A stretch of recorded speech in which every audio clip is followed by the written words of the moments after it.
श्रोतागण भाई और बहनों, मातृशक्ति को नमन। चैनल 24+ न्यूज़ के खास विशेष मनमोहक, हमें चित्त समाधि देने वाला, हमारा विकास करने वाला, चहुमुखी विकास करने वाला, व्यक्तित्व विकास के सूत्र देने वाला, लाइफ स्टाइल के बारे में, जीवन को हम कैसे अच्छा बनाएं, एक अच्छे कैसे इंसान बने, कैसे मानवतावादी बने, विश्व की बात करने वाला और धर्म दर्शन शिक्षा योग के बारे में बताने वाला पुनरुत्थान कार्यक्रम में आपका हार्दिक स्वागत है, अभिनंदन है, सत्कार है। पुनरुत्थान कार्यक्रम में हम प्रतिदिन नए नए विषयों के साथ प्रवेश होते हैं। हर विषय को होलिस्टिक बनाया जाता है, हर विषय के अंदर एक शोध परक सामग्री डाली जाती है ताकि हर मेंटल स्टेटस के और हर वर्ग के व्यक्ति को उसमें से कुछ खुराक मिले, वह उसमें कुछ सीख सके और अपने जीवन का निर्माण कर सके। इसी क्रम में आज हम एक पर्यावरण से जुड़ा हुआ एक बहुत ही यूनिवर्सल जो है कार्यक्रम लेकर के आपके सामने प्रस्तुत हो रहे हैं। आज का विषय है वृक्षारोपण का महत्व। भाई और बहनों, दर्शकगण, श्रोतागण, बहुत ही सुंदर विषय और हमारे जीवन से जुड़ा हुआ है। इस चराचर जगत के अंदर वृक्ष, प्लांट, पौधे, पेड़, बेलें, ये जितनी हैं ये हमारे जीवन के लिए बहुत ही उपयोगी है और इनका हमारे जीवन के ऊपर बहुत बड़ा एहसान है। अगर वृक्ष ना हो तो हमें ऑक्सीजन नहीं मिले। वृक्ष हमारी अशुद्धि कार्बन डाइऑक्साइड का शोषण करते हैं और सिंथेसिस के माध्यम से हमें वो बाई प्रोडक्ट के रूप के अंदर हमें ऑक्सीजन देते हैं, हमारी प्राण वायु है। अगर किसी भी जीवित प्राणी को ऑक्सीजन न मिले तो वह जीवित प्राणी लंबे समय तक इस संसार में जीवित नहीं रह सकता है। तो आप मान सकते हैं कि वृक्ष का हमारे जीवन पर कितना बड़ा एहसान है। जितना हमारे माता पिता का हमारे जीवन पर एहसान है, गुरु का हमारे जीवन पर एहसान है, उतना ही हमारे पेड़ पौधों का हमारे जीवन पर एहसान है। माता पिता तो हमें संरक्षण देते हैं, लेकिन ये जो पेड़ पौधे हैं वो हमें ऑक्सीजन देते हैं, हमें जीवन देते हैं, हमें जीवन दान देते हैं। इसीलिए हमें इसका महत्व कभी नहीं भूलना चाहिए। इसी कारण से अगर हम हमारे धार्मिक ग्रंथों को देखें तो हमारी धार्मिक ग्रंथों के अंदर पेड़ पौधों की पूजा की जाती है, प्रकृति की पूजा की जाती है। अगर आप वेद के अंदर जाएं तो पृथ्वी, जल, अग्नि, वायु, आकाश, ये पंचभूतात्मक जो सृष्टि है, हर एक के अपने अपने देव माने जाते हैं। उन देवों की पूजा की जाती है।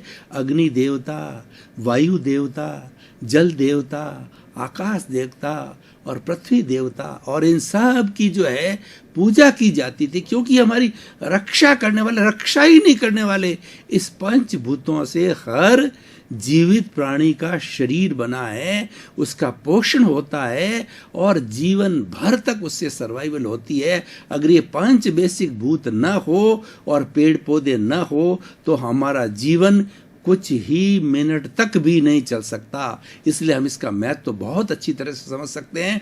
और हमारी भारतीय परंपरा के अंदर तो जैसे कि पेड़ों के रूप के अंदर लेवें, पीपल का पेड़ सबसे ज़्यादा पूजनीय होता है और उस पेड़ के नीचे भगवान की तस्वीर रखी जाती है, भगवान की मूर्ति रखी जाती है। लोग उसकी पूजा करते हैं, उसके चंदन लगाते हैं, उसके कुमकुम लगा करके पूजा करते हैं, क्योंकि ये 24 आवर्स हमें ऑक्सीजन देता है। मेडिकल साइंस की परिभाषा में बात करें तो ये हमें जीवन दान देता है। अगर ना हो तो हमारा जीवन बिल्कुल ही नहीं चल सकता। तो ये पेड़ पौधों का सबसे बड़ा महत्व है।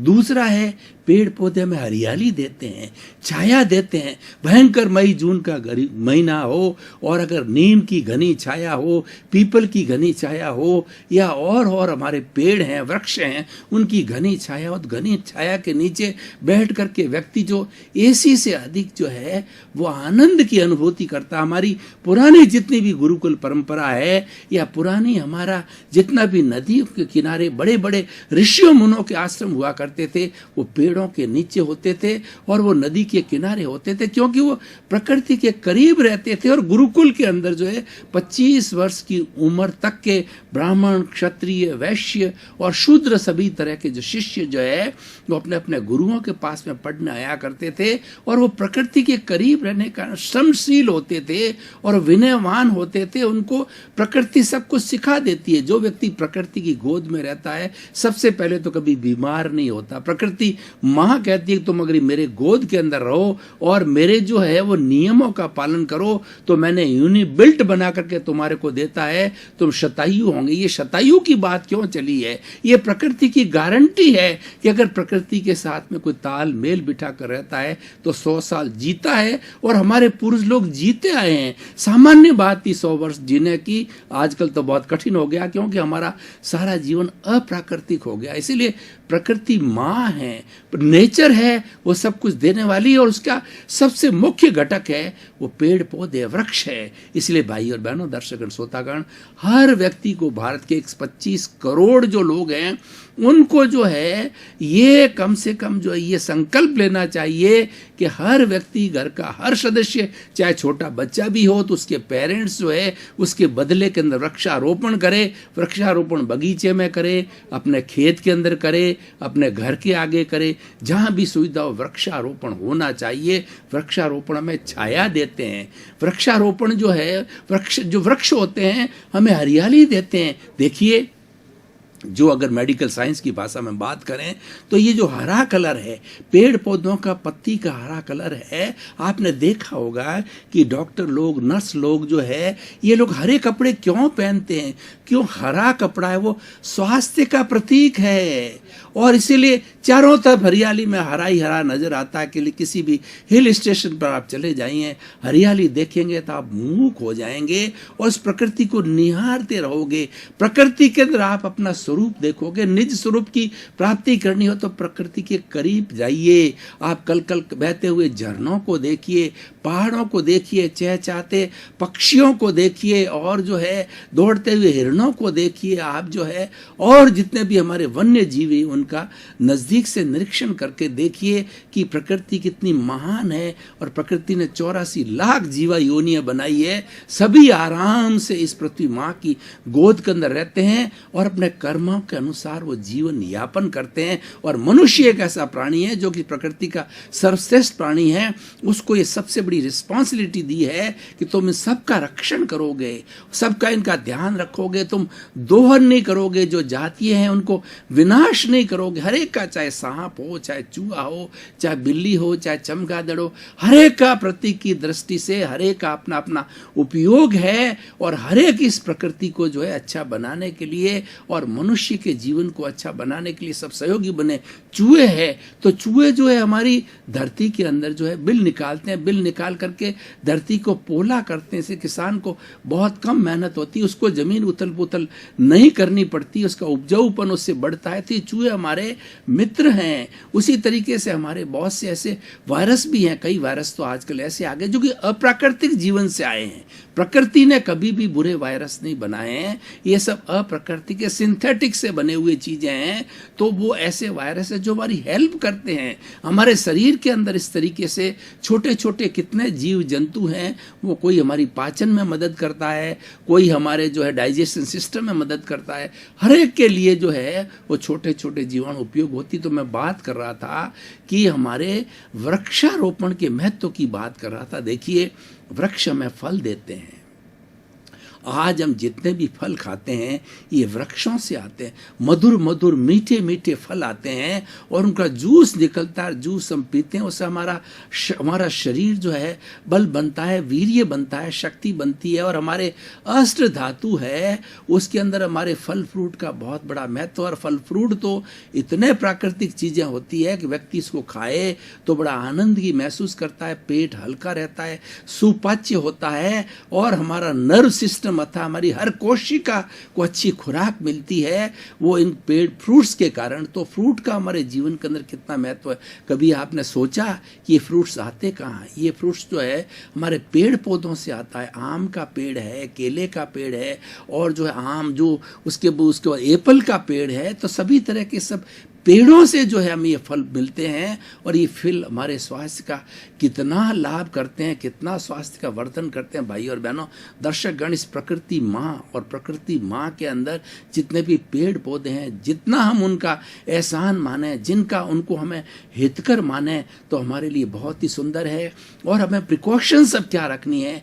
पेड़ पौधे हमारे पूजनीय हैं, पेड़ पौधे हमारे जीवन की रक्षा करते हैं, हमें जीवन दान देते हैं, हमें ऑक्सीजन देते हैं। और इसके साथ साथ में पेड़ पौधे जहाँ पर घनी हरियाली होती है, वहाँ पर जो समुद्रों का जो पानी, खारा पानी भाप बन करके ऊपर उठता है, तो उसको बरसने के लिए, बादल बनने के लिए हमारे पेड़ पौधे बहुत सहायक होते हैं। इसीलिए आपने देखा होगा कि जहाँ हरियाली अच्छी होती है, वहाँ बरसात अच्छी होती है, वो वन कहलाता है। और वन के अंदर जहाँ पेड़ पौधे होते हैं, कितने वाइल्ड एनिमल्स, कितने पशु पक्षी उनका आश्रय लेते हैं। बड़े बड़े पेड़ों की जो है उसके अंदर गुफाएं बना करके अपना घर बना के, उसको बंगला है, उसकी जो कुटीर होता है, उसका घर होता है, उसका जो है वो सारा उसके अंदर वो निवास करते हैं और उसके अंदर पूरा परिवार निवास करता है। या पेड़ों को देखिए, उसके ऊपर जो कितने घोंसले बनाते हैं। हमारे बहुत से पक्षी जो पेड़ों पर घोंसले बनाते हैं और वो घोंसले बनाकर उसके अंदर परिवार सहित रहते हैं। वर्षा से, सर्दी से, गर्मी से अपना बचाव करते हैं। सारी प्रकृति के अंदर मनुष्य तो अपना मकान बना लेता है, मनुष्य तो अच्छा अच्छा बंगला बना देता। कभी भाई और बहनों, दर्शकगण, श्रोतागण, आपने सोचा कि मनुष्य एक नहीं है, 84 लाख जीव योनि में कितने प्राणी है, सबको कौन शेल्टर देता है, सबके लिए कौन मकान बनाता है, उसकी सर्दी में, गर्मी में, बरसात के अंदर कौन रक्षा करता है, उसके साथ साथ उसका ट्रीटमेंट कौन करता है। देखिए, जितने हमारे पक्षी है, अगर पक्षी कभी बीमार हो जाए, पशु कभी बीमार हो जाए, तो पृथ्वी, जल, अग्नि, वायु और आकाश है, इन 5 भूतों से वो प्राकृतिक चिकित्सा करते हैं। प्राकृतिक चिकित्सा हमारी प्राचीनतम चिकित्सा पद्धति है। जब से सृष्टि बनी है, जब से प्रकृति बनी है, वो प्राकृतिक चिकित्सा लागू हुई है। और आज तो प्राकृतिक चिकित्सा इतनी पॉपुलर हो गई है कि देखिए, मिट्टी होती है, मिट्टी का लेप किया जाता है शरीर के ऊपर, सारी जो दूषित पदार्थों का शोषण करने के लिए जल की पट्टी बांधी जाती, बहुत ज़्यादा टेम्परेचर हो जाता है, और सोना बाथ कराई जाती है, कोल्ड बाथ कराई जाती है, हॉट बाथ कराई जाती है। और वायु जो है, गर्म वायु से व्यक्ति को शेक कराया जाता है, ठंडी वायु से सेक कराया जाता है, और खुली आकाश के अंदर व्यक्ति घूमता है और मॉर्निंग वॉक करता है, ऑक्सीजन की प्राप्ति करता है और अपने स्वास्थ्य को अच्छा बनाता है। तो प्रकृति की हम कितनी बात करें, प्रकृति माँ हमें पैदा करती है, प्रकृति माँ हमारा पोषण करती है, और प्रकृति माँ हमें जीवन भर पालती है, पोसती है। उसका हम कितना एहसान माने, उसके प्रति कितनी कृतज्ञता व्यापित करें। अब ये सारी बातें तो ये हो गई। अब भाई और बहनों, दर्शकगण, श्रोतागण, आज जो हमारी पुनरुत्थान कार्यक्रम की जैसी कि हमारी परंपरा है कि हर हम एपिसोड को कसौटी पर कसते हैं, हम एपिसोड वो लेते हैं और ये सिद्ध करते हैं एपिसोड के माध्यम से इसकी रिलीवेंस, इसकी सामाजिक उपयोगिता और इसका जो प्रासंगिकता, और ये समाज के लिए उपयोगी है कि नहीं है। तो मैं पुरजोर इस पुनरुत्थान कार्यक्रम चैनल 24 के माध्यम से हमारे श्रोताओं को और हमारे दर्शकों को कहना चाहूँगा कि आप अपना जीवन प्राकृतिक बनावें, और प्राकृतिक के अंदर जितने भी प्राणी हैं, पशु हैं, पक्षी है, पेड़ है, पौधे हैं, उनका हनन न करें। हर एक हमारे लिए उपयोगी होता है। और खासकर से आज का विषय जो पेड़ पौधों का, हमें पेड़ पौधे नहीं काटने चाहिए, बल्कि पेड़ पौधे हमें लगाने चाहिए। कुछ लोग ऐसे होते हैं, स्वार्थी तत्व होते हैं, जो कि पेड़ों को काट करके अपना बिजनेस बनाते हैं, पेड़ों को काट करके वो लकड़ी बेचते हैं, कोयला बनाते हैं और उस तरीके से करते हैं। और दूसरे ऐसे, देखिए कितना आज पोल्यूशन हमारे प्रकृति के अंदर किया जा रहा है। लोग आज इतने स्वार्थी हो गए हैं कि अपने बड़ी बड़ी फैक्ट्रियों का जो हजारों टन जो धुआं है वो इस प्रकृति के अंदर छोड़ते हैं, और कितनी कार्बन डाइऑक्साइड छोड़ी जा रही है। आज दिल्ली जैसे बड़े बड़े शहर के अंदर आप जाइए कि व्यक्ति जो है श्वास ढंग से नहीं ले सकता है, क्योंकि वह प्राणवायु ऑक्सीजन की मात्रा इतनी कम हो गई और कार्बन डाइऑक्साइड इतनी जो बढ़ गई है कि व्यक्ति सांस नहीं ले सकता।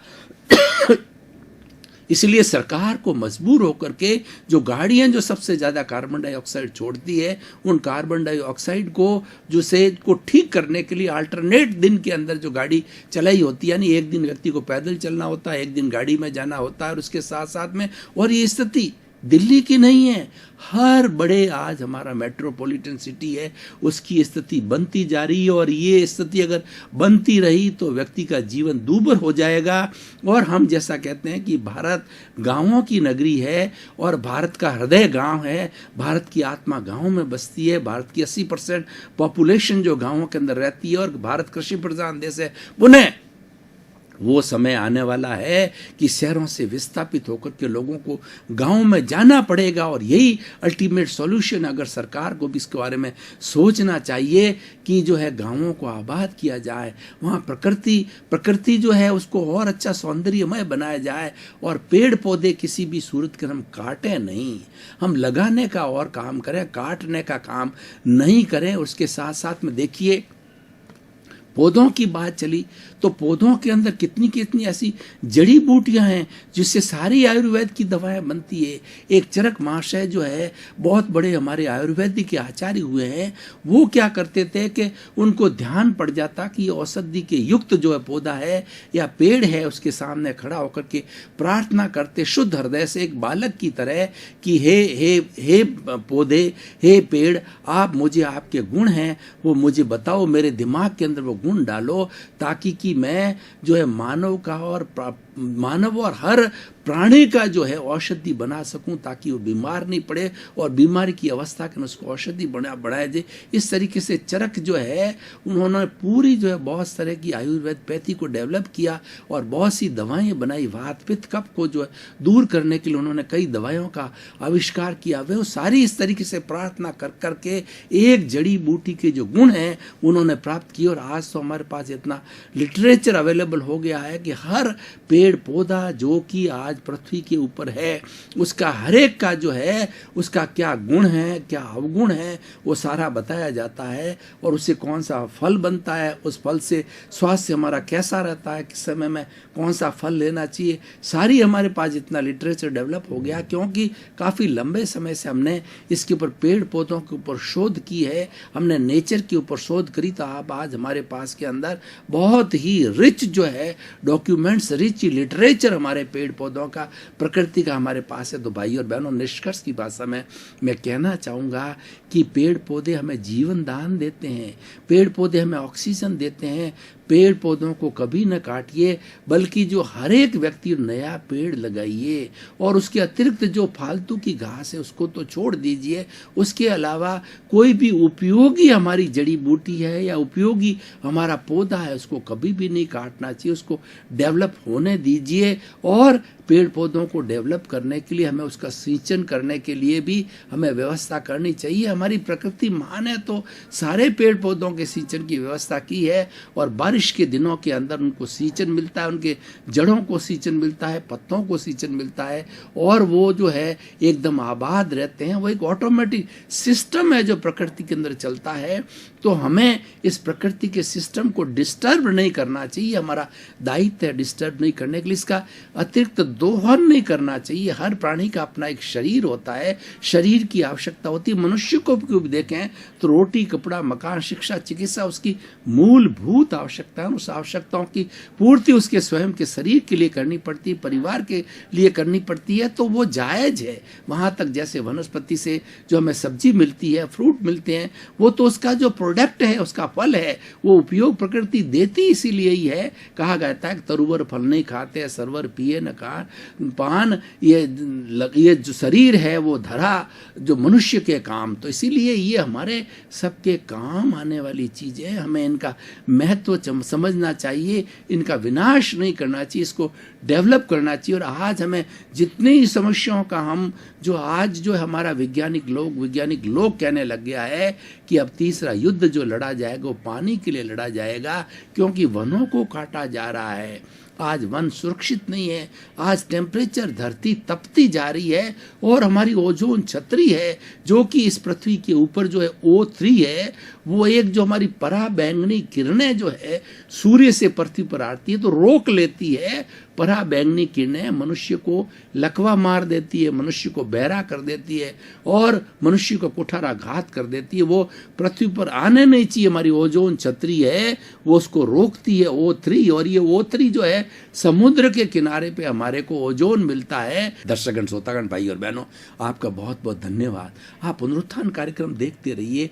पुनरुत्थान कार्यक्रम में प्रतिदिन नए नए विषय, नई नई बात। हो सकता है कोई एक ही ऐसी चीज लीजिए जो आपके हृदय को लग जाए, आपके दिमाग को लग जाए और आपके जीवन की दिशा बदलती जाए, क्योंकि उसी तरीके से ये सारा हमारा पुनरुत्थान कार्यक्रम जो है डिजाइन किया गया है। हमारा मुख्य उद्देश्य है सर्वे भवन्तु सुखिनः सर्वे भवन्तु निरामया। सुधरे व्यक्ति समाज, व्यक्ति से राष्ट्र स्वयं सुधरेगा। हम व्यक्ति को एक अच्छा इंसान बनाना चाहते हैं, प्राकृतिक इंसान बनाना चाहते हैं, उसको प्रकृति के करीब लाना चाहते हैं। इसलिए भाई और बहनों, इसी क्रम में आपका मंगल जीवनमय हो, आनंदमय हो, धन्य हो और आप शतायु होकर के खूब समाज की सेवा करें, परोपकार करें और अपने जीवन को धन्य बनाएं। आपके प्रति मंगल।